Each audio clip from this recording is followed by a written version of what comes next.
3 strategies that you can implement to make a habit obvious. Basically, 3 strategies to try to create that cue to get you to act the way that you're trying to act.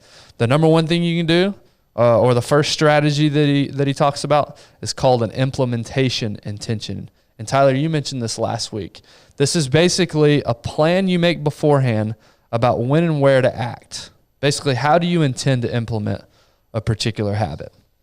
And so from the book, I want to read this one quick excerpt, and then Tyler, I want to see maybe where you've done this, where maybe knowingly or unknowingly, where you've utilized implementation intention. So he says, people who make a specific plan for when and where they will perform a new habit are more likely to follow through. Too many people try to change their habits without these basic details figured out. We tell ourselves, I'm going to eat healthier, or I'm going to write more. But we never say when and where these habits are going to happen. We leave it up to chance and hope that we will just remember to do it or feel motivated at the right time. So how does this play into action? What's a simple way to do this? The simple way to apply this strategy to your habits is to fill out the following sentence. I will, and then write in the behavior you're trying to implement at whatever time you're trying to implement it in whatever location. So I will, so for instance, he used the example of studying. I will study Spanish for 20 minutes at 6 p.m. in my bedroom. Can you think of any habits where you do this already? I didn't know this is what this was called, but implementation intention, writing down what it is that you're setting out to do. Can you think of anything that you do that for already? Well, I mean, I think working out is number one. And one thing that I struggled with coming out of playing football was I just would try to fit it in when I could fit it in. Yep. And it was one of those How often things. did that work out? once, Yeah. twice a week, maybe. Mm-hmm.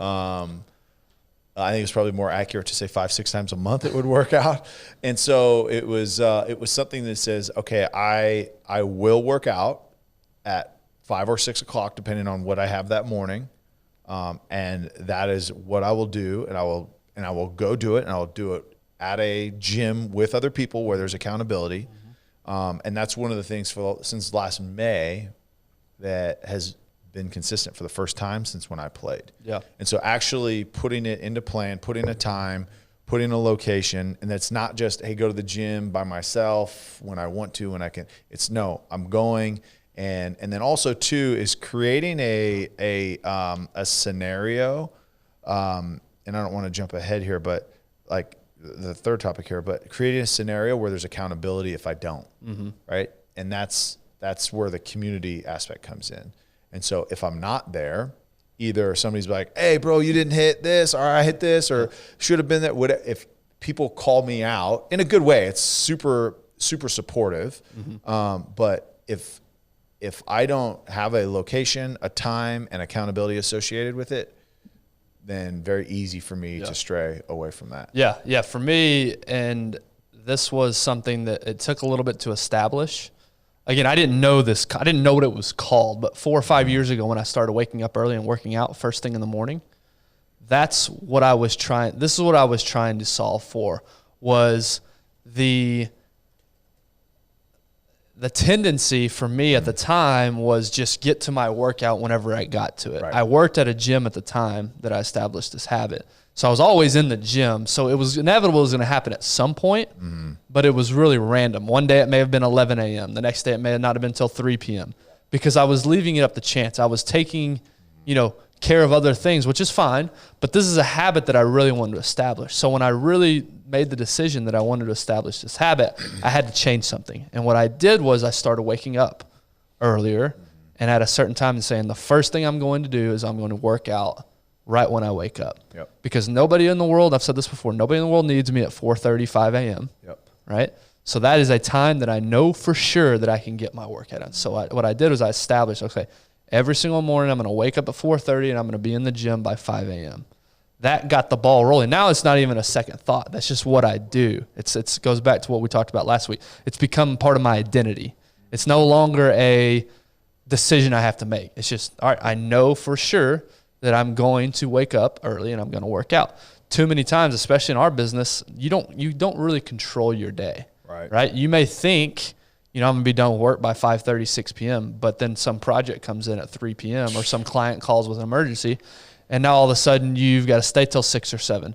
Well, if I was just kind of winging it on my workouts and said I'll work out after work, now all of a sudden it's 8 o'clock and I haven't done my workout. Am I really going to stick with it? No. So I had to do an implementation intention, which was I needed to establish when, where, and how I was going to take on the action of working out. Yeah, and one thing that I think is true is your executed schedule for a day represents your priorities.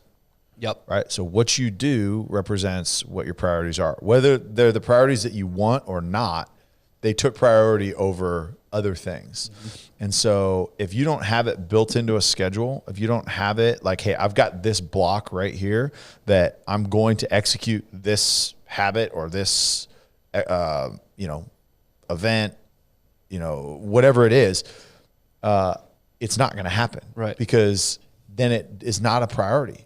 It's not a priority to you. You can tell yourself it is. You can tell yourself, but if it doesn't have a place, and I use this, if it doesn't have a place in your calendar, then it's not important to you. Yeah, and part of the implementation intention, and again, I didn't say this.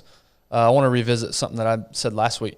Make sure you buy this book if this is something that sparks your interest, and read it yourself. We're not going through every single detail of this book, and that's on purpose. We don't want to take the place of reading it. We want to guide you towards. Right. So he has a lot of great examples. So we're not going to touch on everything. This is an overall arching conversation. We're just wanting to highlight these different aspects he's talking about. But back to implementation intention, the thing that he talks about making a cue obvious is actually writing it down on paper. What's more obvious than seeing something written down on paper? Mm-hmm. That's his whole point, is write down, I'm going to work out tomorrow at 6 a.m. At whatever, 24-hour fitness, wherever you go, at the CrossFit gym. Mm-hmm. So that's his strategy number one. Strategy number two that he talks about, and how you can make a habit obvious, which when it's obvious that's the cue and that's going to lead to you doing it, is called habit stacking. He says one of the best ways to build a new habit is to identify a current habit you already do each day and then stack your new behavior on top. This is called habit stacking. Habit stacking is a special form of implementation intention. Rather than pairing your new habit with a particular time and location, you pair it with a current habit. For example, let's say meditation is something you want to do. You would write down something like, after I pour my cup of coffee each morning, I will meditate for 1 minute. Or maybe exercise, like we're talking about, is a habit that you want to create.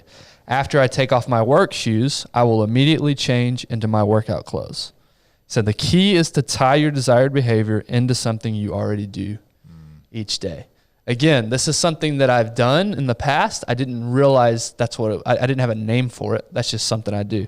The first thing I think of is I have a whole morning system set up. So right when I wake up, I go to brush my teeth. Mm-hmm. What's next to my sink as I'm brushing my teeth?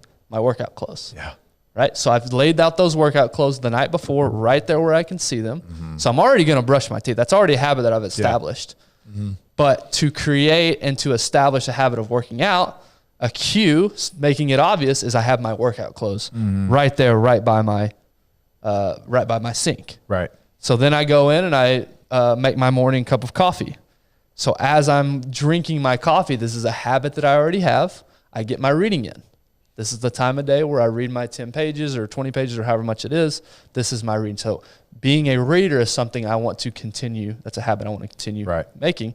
I'm already drinking coffee, so why not combine the two? That's right. As I'm drinking my coffee, I'm doing my reading. Mm-hmm. In the new year, a habit that I want to establish, and again, we talked about it last episode, it's been a good year in business for me, but I really want to establish my business development. Like that's something I really, really want to do a lot better in 2022 and really make it a routine part of my day.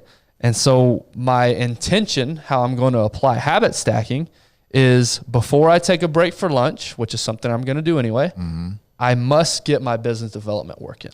Whether it's 15 minutes, whether it's an hour, I must do something business development wise before I take my break for lunch. That's how I'm going to stack that new, because that's not a habit that I have today. And so that's how I'm going to implement this to create that habit. Yeah. So I do the same thing. So I've got, if I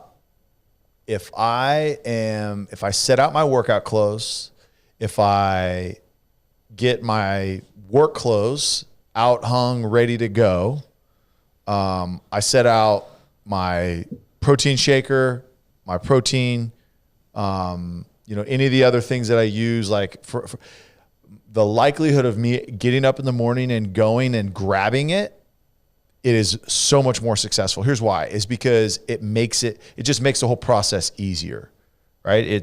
It makes it so where, hey, I'm not rushed, I'm not stressed because, hey, I'm going to work. I literally grab it on my way out and I'm gone and it's ready to go. And it's just, when you wake up and you don't think, oh man, okay, I gotta figure out what I'm gonna wear, and then I've gotta get my workout clothes, figure out where that's at. Okay, my wife's still sleeping, so it's dark. It just makes it so much harder, right?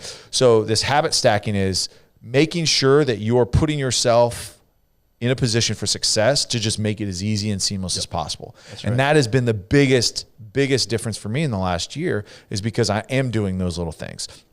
One of the other things is like prep for the night before that I didn't do a great job of my first couple of years. Is I've got an alarm on my phone at 8:15. It's prep for next day. That's what's on my alarm. Is I get it and I prep for whatever it needs, whether it's get my calendar, anything that's got to get out, any reminders that I got to send to colleagues, any clothes I've got to get. I set that, and that's what I do every night at 8:15, because boom, kids are asleep and it's ready to go. Had you ever heard of the term habit stacking before? Yeah, I never had a word for it, but it's just interesting how we naturally did a couple of those things. So again, 3 strategies. How to make something obvious. Number 1, implementation intention. Number 2, habit stacking. And then number 3, he talks about design your ideal, quote unquote, ideal environment. And what he says about that, given that we are more dependent on vision than on any other sense, it should come as no surprise that visual cues are the greatest catalyst of our behavior. For this reason, a small change in what you see can lead to a big shift in what you do. As a result, you can imagine how important it is to live and work in environments that are filled with productive cues and devoid of unproductive cues. Thankfully, there's good news in this respect. You don't have to be a victim of your environment. You can also be the architect of it. The first example that pops in my mind on this is nutrition. Yeah. If you are somebody that wants to establish the habit of being a healthier person when it comes to your nutrition, it makes sense that you wouldn't want Cheetos and Doritos and Twinkies in your pantry at home, right? That's a cue, a visual cue that is very obvious to sink back into that bad habit. If the Cheetos are there and I see them, I'm more likely to grab them. That's right. So it's stripping your pantry of all those quote unquote unhealthy foods and replacing with healthier snacks. Those are going to be the cues. That's how you can make it obvious to yourself that I want to eat healthier, is by having things on hand that you can see. You're designing your environment to be a healthier person, as opposed to somebody who is making these poor choices. Yeah, and I think, I mean, even of that exact example, how this is true and how I know that this is true is I look at my kids. We traditionally, and we were really diligent with my older 2 about, hey, look, we only eat, and we call it growing food. We only eat growing food. Like, that's all we eat. We don't drink soda. We don't drink juice. I we like don't that. do any of that. Growing food, that's good. And we literally, our kids love vegetables. They love like clean proteins. So it was like the snacks were, okay, you could have like a Greek yogurt pouch. You could have string cheese, you could have a pack of vegetables, or you could have a piece of fruit. That's what my kids grew up knowing. Now, as we've kind of gotten older, things have just, kids and snacks in school, and they experience it. So they ask for it, they wear you down. Right. The environment of our pantry has changed. Right. So now Rocco, my youngest, every 5 minutes, knack, hey, can I have a snack?